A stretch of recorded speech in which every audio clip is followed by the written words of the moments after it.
So, Minecraft announced the Wild Update for 2022, and we're going to take a deep dive into the Wild Update video that they put out that covers up to most of it, except for the alley, which we know that the alley is going to be in it, but the alley is going to be in a separate video.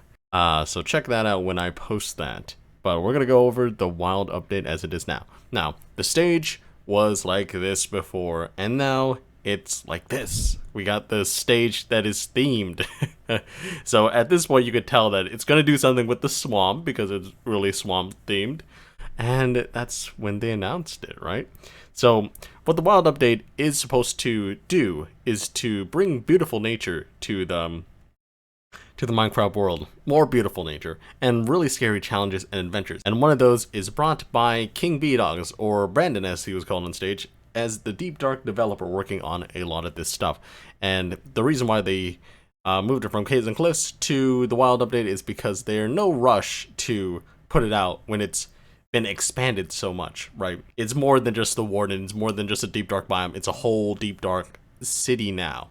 And the Deep Dark will house unique loot, and confirmed by King B-Dogs on Twitter, the unique loot that you see in the cities as he was fighting the Warden, yeah, that's temporary. That's not final. So anything that you see there is not something that you should take to heart.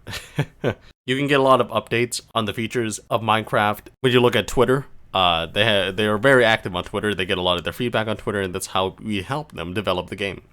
As well as doing stuff on the bug tracker, the Ojira bug tracker. But yeah, what's next? So we got these ancient Deep Dark cities and the blocks. There is a new block that we haven't seen before, and it's this like block that's outlining the window or altar structure. It looks like a bone chain block or something, bone teeth.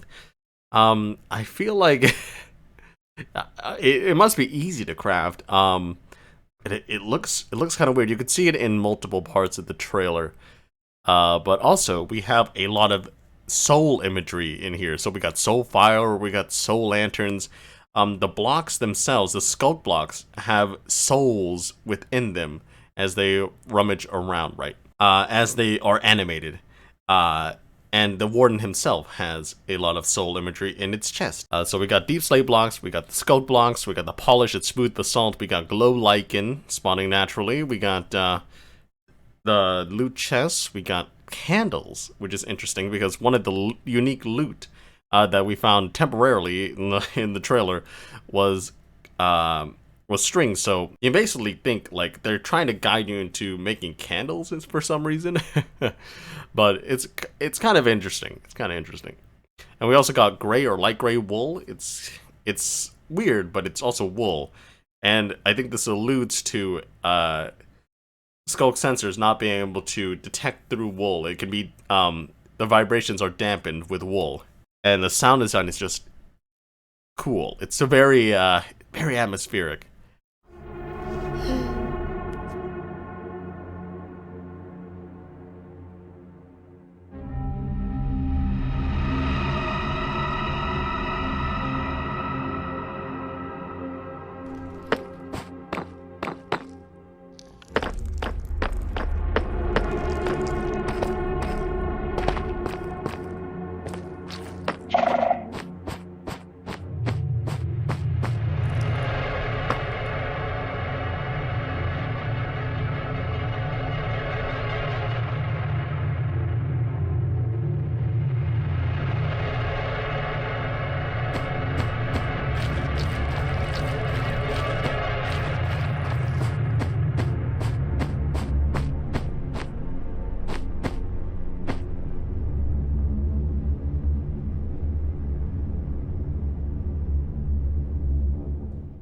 So in this whole Deep Dark City, we've got structures that are thick pillars. We got open hallways. We got open rooms. It's pretty open. It's like a disintegrated underground ancient city, which is pretty cool. And it's big, right? And there's also an ancient structure in the middle of the cities, which I assume to be that where that bone chain block or whatever that's in the windows is there for. And there's also over there's like a fire or something, right? There's like There's like soul fire, there's like lots of candles, like it's kind of like an altar in some way. And then we got the skulk blocks. Now, we got the skulk catalyst, which is what King Beedog's talked extensively about. If a mob dies near it, it converts the deep slate blocks near where the mob died to skulk blocks. I'm just going to call it skulk blocks. I don't know the official name for it. But sometimes the skulk sensors or skulk veins are spawned near them. And skulk veins are those thin, glow lichen-like blocks. And the skulk sensors are something that we've seen for a long time since the 1.17 snapshots dropped. And soul particles are emitted from the top of it when it converts to blocks, and it also has a ring animation that goes up from the top outward down to the bottom. So what it does is that when a mob dies near it, you still get the XP, you can grab it yourself, but the experience the mob would have dropped would have gets stored into skulk blocks. So you basically get twice the amount of XP, which is interesting. And we say that it converts deep slate blocks. We've only seen it convert deep slate blocks, but I assume that it would be any real natural blocks that even like moss can overgrow, right? So I would assume you could also do it with stone generators. You can do it with a lot of other stony blocks, right? That spawn naturally in the world. And has some light level. It looks like it has 5 blocks of light coming out from the source block, which means that I think if you looked inside the source block, it would be light level 6. In order to break it, in order to break a lot of these skulk blocks, you need the hoe. And breaking without Silk Touch drops experience, so you can just collect the experience. We don't know what Fortune does with it. And breaking with Silk Touch drops the block. So this is interesting, lore-wise, because it makes us think that the souls of these mobs, right, are turned into XP. Because you still get the XP. You can still grab the XP. That they drop, but the soul gets converted to XP, and that's kind of interesting in my opinion. But we also got the skulk block. We got this full old skulky block. It's all the sides are just skulk, and this is what replaces the deep slate blocks when we see it. It needs a hoe. Without Silk Touch, it drops experience. With Silk Touch, it drops the block.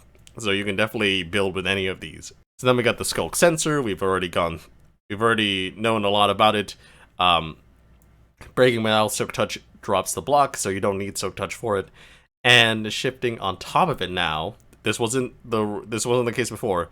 Shifting on top of it now emits a vibration. So before you could just shift anywhere on the skulk sensors and they wouldn't send out any vibrations, but now they will, because I guess if you're shifting around, right, like you're still stepping straight into the skulk.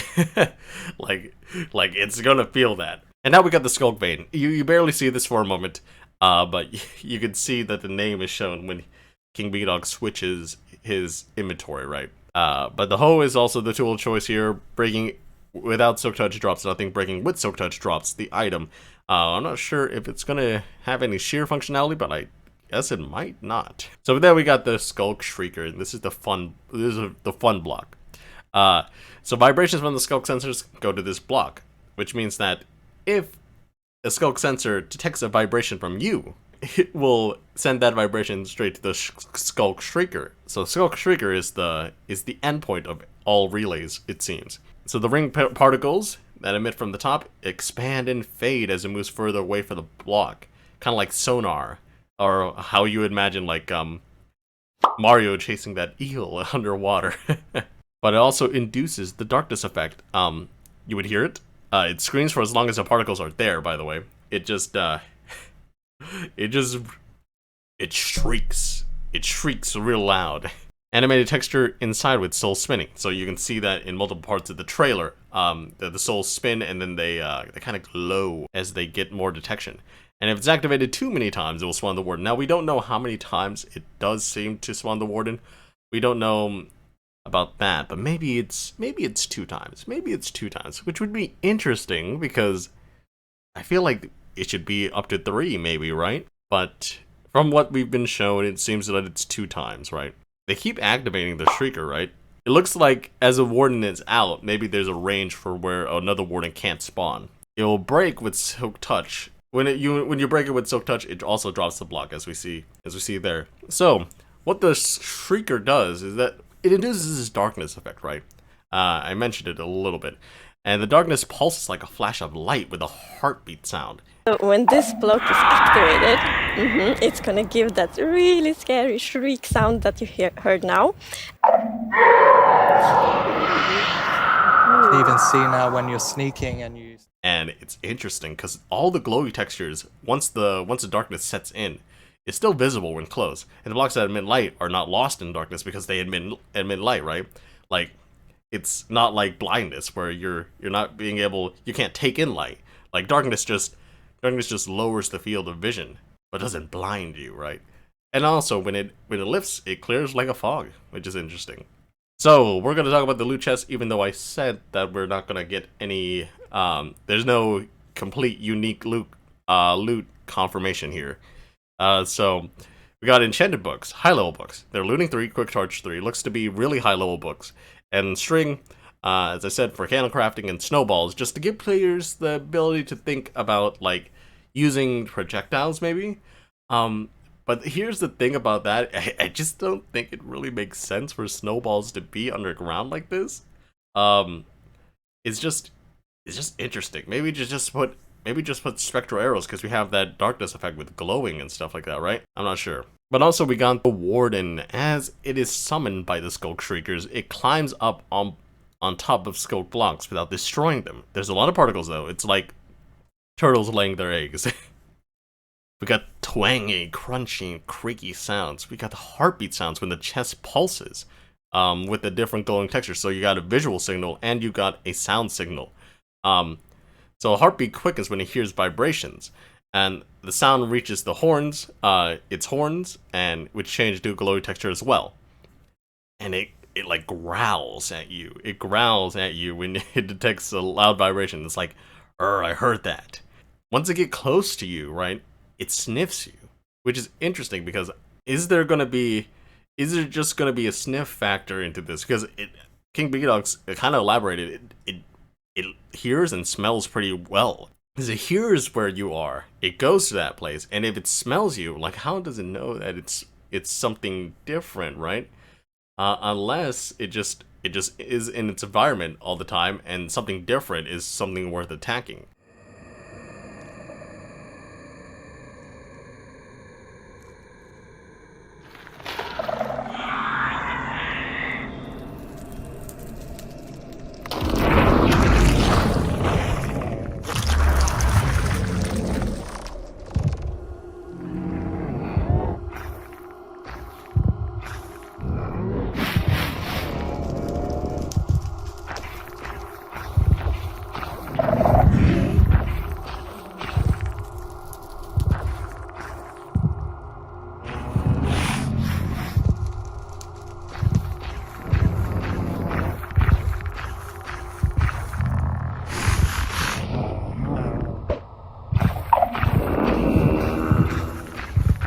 It sprints towards you when it smells you and knows where you are, right? It can just keep on following the smell without regarding sound, although when you're running away, you're still going to make a lot of sound, so you're really updating your position as you are in trouble. When you hit it, the glow texture turns red, which is interesting, but the texture itself actually becomes red, and it's not like just a tint of red over the mob, right?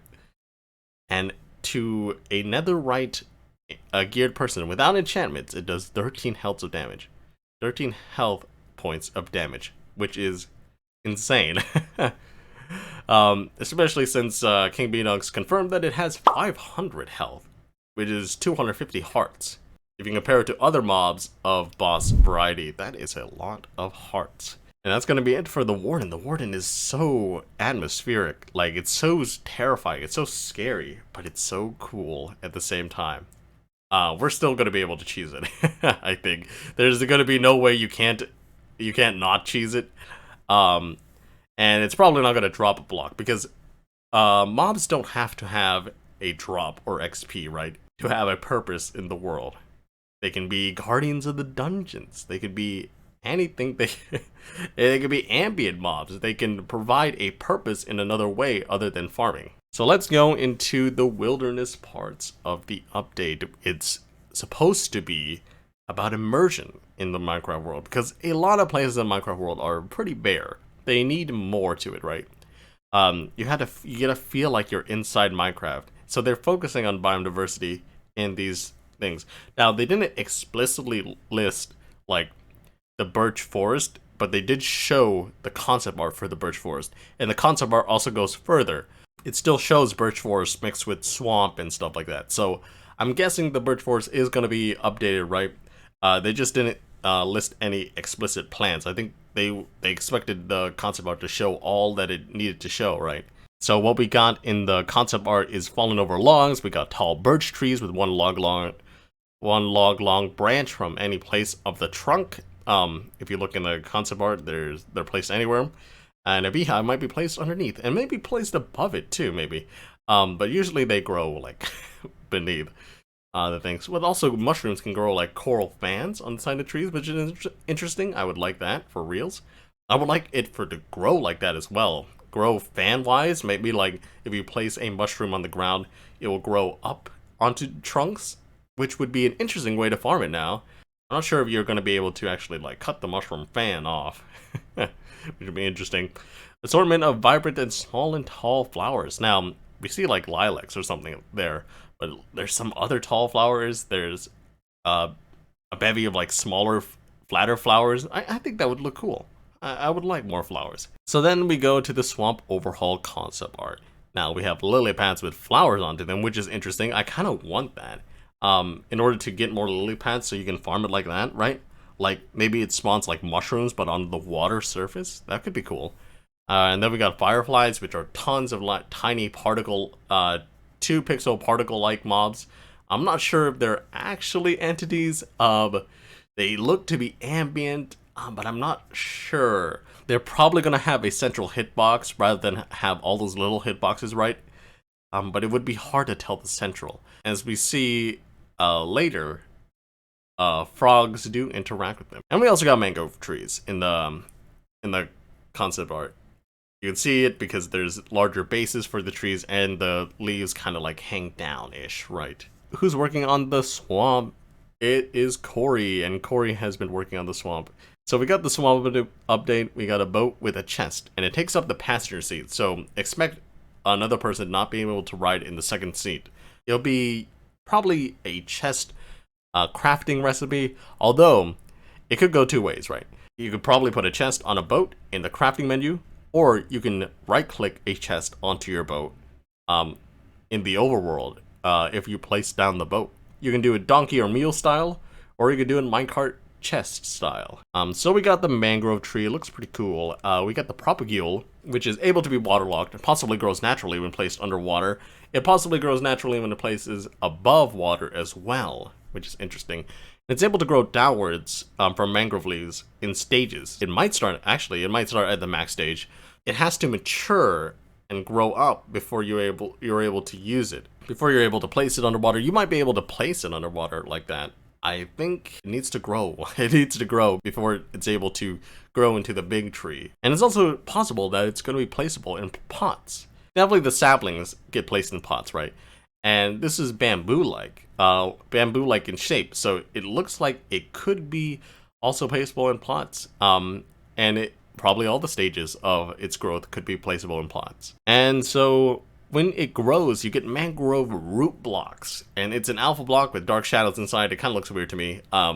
It's able to be waterlogged, as we see, and it expands and becomes a trunk near the trunk of the tree near and in water. The trunk never really goes down all the way when it grows, right? It is propped up on root blocks, and it might have a different range, as we know, right? These guys can have like probably up to 7 blocks in total, like 3 out from the propagule that it spawns from, which could be interesting. And so with the leaf blocks, it has drooping leaves. It has leaves that droop down a little bit. Like the texture of it has very thin but long leaves that droop down, which is interesting. And we also got the mangrove wood type. We get this kind of rosier color. Different from the jungle a little bit, because the jungle wood is kind of weird. Jungle wood is like peachy in a way, and mangroves are like rosy, and it's kind of similar. I don't think people with bad screens are probably not going to be able to tell them apart. I feel like they should change the color a little bit, maybe a little bit more rosier, more towards red.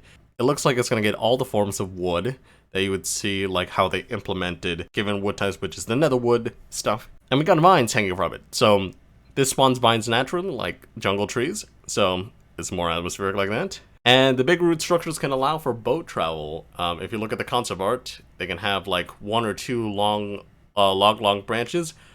This might not be implemented in the game, of course, but it would be cool. There's a lot of trees that actually branch out, but I'm not sure if they're going to add just 1 or 2 long branches to a lot of trees like they're showing in the concept art, right? And the root and trunk block seems to be covered in moss. Now, that'd be interesting, actually.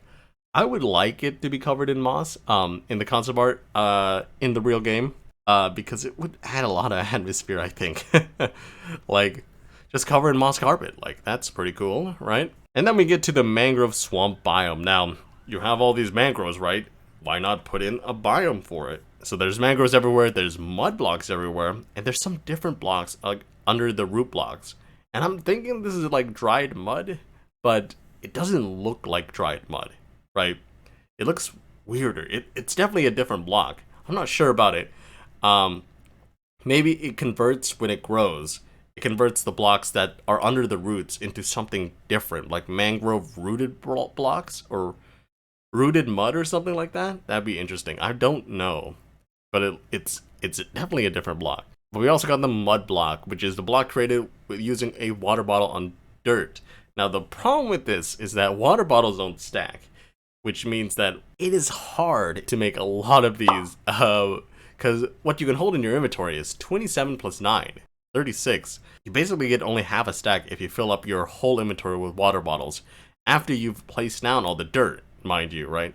I'm not sure how many mud bricks you're gonna get from it, but with mud, you're not gonna get a lot. You're not gonna get a lot. It's also renewable in a lot of ways because dirt is renewable by growing azalea trees on moss blocks, which turn the moss into rooted dirt, which can then be hoed into regular dirt, right? So you have infinite dirt, you have infinite mud, and now you have infinite clay as well. Because when you put a mud block on a dripstone block with a pointed dripstone underneath it, it drips the water out of it and it turns it into clay. And also these things can, like I said, these things can be turned into mud bricks somehow. I think you're gonna have to dry it out. Like you're probably gonna get them random tick like copper oxidization, right? So it will probably be a dried mud block, and then maybe you smelt it or something. I don't know. You craft it into a mud brick or a couple mud bricks or something like that, and maybe you craft it into mud bricks, which then can be used in the stone cutter to make mud brick like blocks, right? I think it would be somewhat convoluted, but otherwise you would just go straight dried mud to the stone cutter, and that would be okay, right? Yeah, then we get to the mud bricks. The blocks are more with squarish bricks. If you count the textures, it's 8 by 8 for every brick block within the block. It's not a rectangle, is what I'm just trying to say. I mean, it is a rectangle. A square is a perfect rectangle, right? Sides are the same all around, but it's not a non-perfect square, not perfect rectangle. I don't know how to say it better. But it's close to the mangrove actually in color, which is interesting. And there doesn't seem to be any variants are shown or mentioned, but I'm guessing that you can definitely use a stone cutter to get variants out of it because you're gonna get it out of anything like copper and stuff like that. So now we move on to the frogs. The frogs have temperature specific variants with unique varying abilities or attributes. They alluded to this, but they didn't show any of it. Probably because they haven't worked it all out yet. They say it's the first cold-blooded animal. I'm just gonna say it's it's definitely one amphibian. And their eyes go outward, so they look derpy, and they move their legs one at a time while walking, which is akin to how you would actually see them. And it jumps about like 1.5 blocks high. I'm not sure if you could fence these guys in. And they jump like about 3 blocks far. As you see in the trailer. Their legs detach while jumping. They may be a bug. And they can jump backwards. So, you ever had a frog jump away from you? If you've ever, moved your hands towards them? Yeah. And they jump on lily pads and big drip leaves, which is nice to find. I like that. You could probably make a system where it pathfinds towards them, but it would be interesting because maybe they don't have a great line of sight to them. And when it croaks, its larynx inflates, and you can see it as an animation in the world, right? And it swims out of water. It's not a water mob per se, right? We didn't hear anything about it needing water to survive, so I'm guessing that it could just be in air, right? You don't need, even though it's amphibian, you could still just keep it out of water. Maybe it needs water. So it tongue grabs fireflies. Now we don't know if the fireflies are a central type mob, like it's just particles around a center hitbox or something like that. But if they're able to catch them, right, they probably are able to eat them, which means that we're probably going to be able to breed frogs with fireflies. And they grow up, right? They grow up into these special variants, which means you need tadpoles for them. And when they grow up from tadpole stage, based on the biome, they'll be a regular frog in mild temperature, which is the swamp. For cold biome temperature, they'll be a snowy frog, which is dark green, kind of kelpish. Not like the kelp you see in Minecraft, like seaweed, like real life. Then we got the hot biome one, which is the tropical frog, and it's white and light gray, almost white. And this is so that it doesn't get that much heat in the sun. And as we heard, the tadpoles, right, they can be picked up in a bucket, which is nice. You're probably only be able to pick up one in a bucket because that's how it works with tropical fish that are the same size as in Minecraft, right? And it has like this little tail that its size is comparable to like a non-bloated pufferfish with the tail. And it swims in water, so the frogs are not aquatic creatures, but the tadpoles are. The fireflies have an up and down motion with slight offsets to its left and right locally motions. It has 2 pixels and one of the pixels light up. And it seems to move towards frogs when it's tongue grabbed. And there's lots around them in an area, so you can probably say there's a central hitbox. I don't think they're gonna put many small entities into the game. That'd be sick. that'd be sick on your performance, as in a bad way. They're possibly capturable in a bottle to feed to frogs for breeding. Just capture a firefly in a bottle. That'd be cool, right? And then you feed them to the frog. And it's not like we've ever had something like this, right? Where we have non-stackable feeding items because we had to feed axolotls tropical fish buckets and you couldn't stack them as well. So, and this can be seen in the night and the day, although we're not sure if they spawned it in to show that it can exist in night and day, or it spawns at night and day. Yeah, but as it turns out, there's going to be a lot of ambient mobs in the swamp. And the last concept art we see is a sunset birch and mangrove swamp biomes, which lends to the fact that maybe we're gonna see more birch features be released into it, right? And then we have another concept art here, and it's a deep dark. What are the inspirations for the expansion in the city structures, right? And that's pretty much it. We're not going to talk about the LA. None of the mobs that we voted on were guaranteed to be in the wild update, so they didn't have anything to show for it. They were just ideas proposed by Mojang, by the developers, that kind of gauge what people want to see in the next update, and we're going to see that, and I'm going to make another video for that. But as it turns out, the wild update has a lot of stuff, and as we deep dive into the trailer, we can see a link to souls, we can see a lot of implicit lore that is happening in Minecraft, and plus, the world is going to be more beautiful to travel. I'm sure a lot of you just skip past birch forests, skip past swamp biomes, but now maybe you want to stay there. Maybe the muddy terrain would be fun to build in, right?